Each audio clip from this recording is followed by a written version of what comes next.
আসসালামু আলাইকুম। সবাইকে আমন্ত্রণ জানাচ্ছি এবি নিউজ দুপুরের সংবাদে। আপনাদের সঙ্গে আছি আমি সুমাইয়া মেঘনা।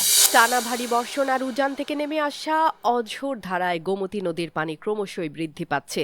এই পরিস্থিতিতে নদীর তীরবর্তী হাজারো জনজীবন দুশ্চিন্তায় নিমজ্জিত। গত বছরের ভয়াবহ বন্যার ক্ষত এখনও শুকায়নি, অথচ নতুন করে আবারও বন্যার আশঙ্কায় অস্থিরতা ছড়িয়ে পড়েছে সর্বত্র। বৃহস্পতিবার সকাল ৯টার দিকে নদীর পানি ৯.68 মিটার পর্যায়ে পৌঁছেছে। বিপদসীমা 11.3 মিটার, অর্থাৎ বিপদসীমার থেকে 1.5 মিটার নিচ দিয়ে প্রবাহিত হচ্ছে গোমতীর পানি। প্রায় একদিনের বেশি সময় ধরে টানা ভারী বর্ষণে পরিস্থিতি আরও জটিল হয়ে উঠেছে। বুধবার রাত থেকে বৃহস্পতিবার ভোর পর্যন্ত অব্যাহত ছিল অঝোর বৃষ্টি, যা সকাল 8টা পর্যন্ত অব্যাহত ছিল।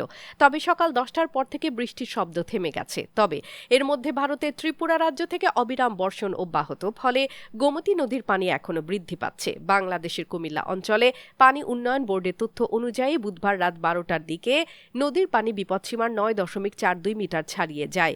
সকাল 8টায় তা বিপদসীমার 8 মিটার ছিল। দিনভর নদীর পানি 1.42 মিটার বৃদ্ধি পেয়েছে।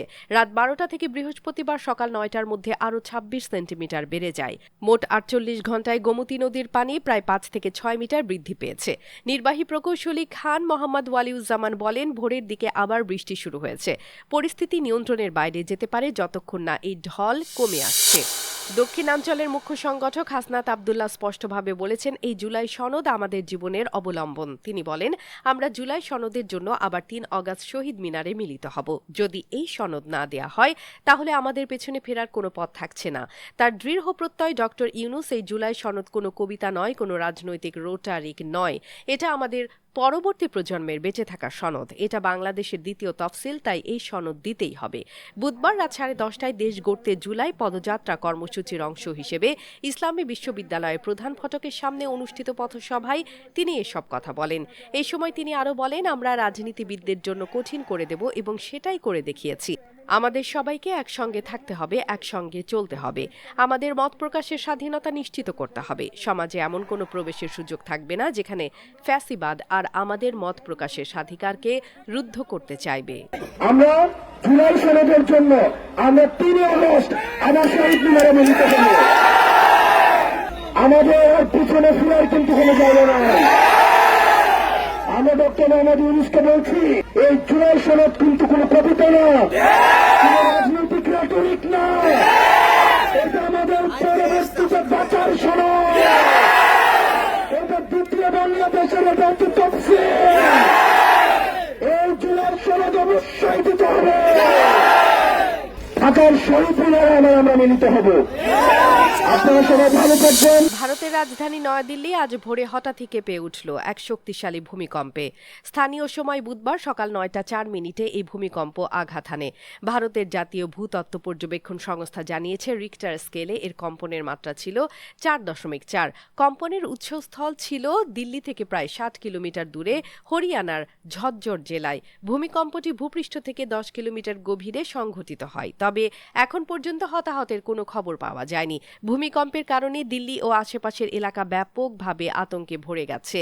অনেক বাসিন্দাই ভয় পেয়ে দ্রুত বাড়ির বাইরে বেরিয়ে আসেন।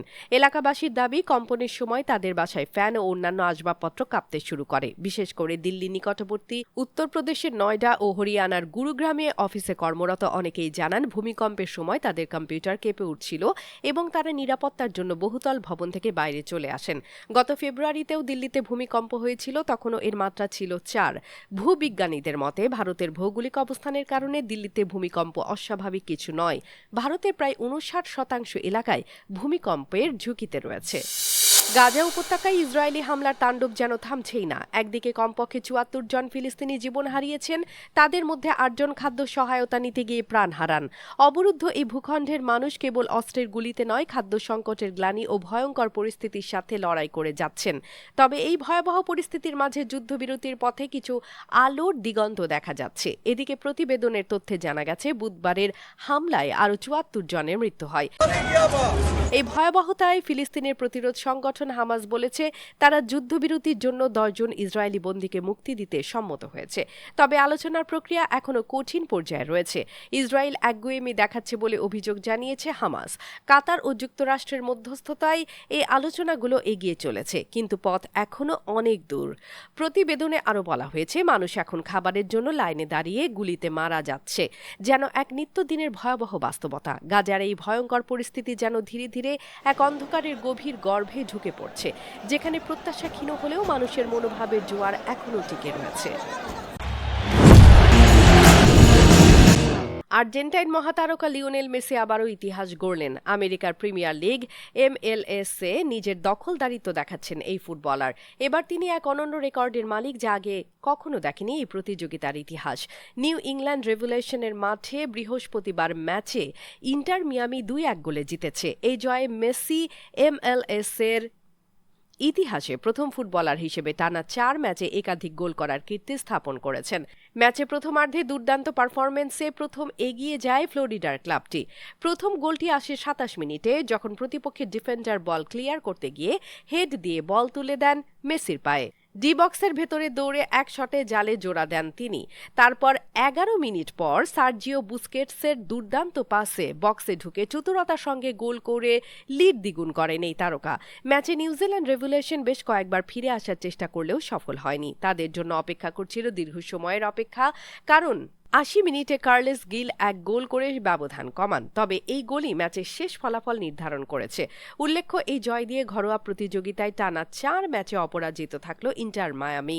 এর পাশাপাশি চলতি মৌসুমের শেষ 5 ম্যাচে অপরাজেয় এই ক্লাবটি। দর্শক, এতক্ষণ আমাদের সঙ্গে থাকার জন্য ধন্যবাদ। আপনার প্রতিষ্ঠানের প্রচারের জন্য আস্থা রাখতে পারেন এবি নিউজে। যে কোনো বিজ্ঞাপন দিতে যোগাযোগ করুন স্ক্রিনে থাকা নাম্বার ও ইমেইলে। সর্বশেষ খবর পেতে চোখ রাখুন আমাদের ফেসবুক পেজ ও ইউটিউব চ্যানেলে। আমরা আছি ইনস্টাগ্রামেও। সেই সঙ্গে সবশেষ সংবাদ পেতে ভিজিট করুন আমাদের ওয়েবসাইট www.abnewsinternational.com-এ।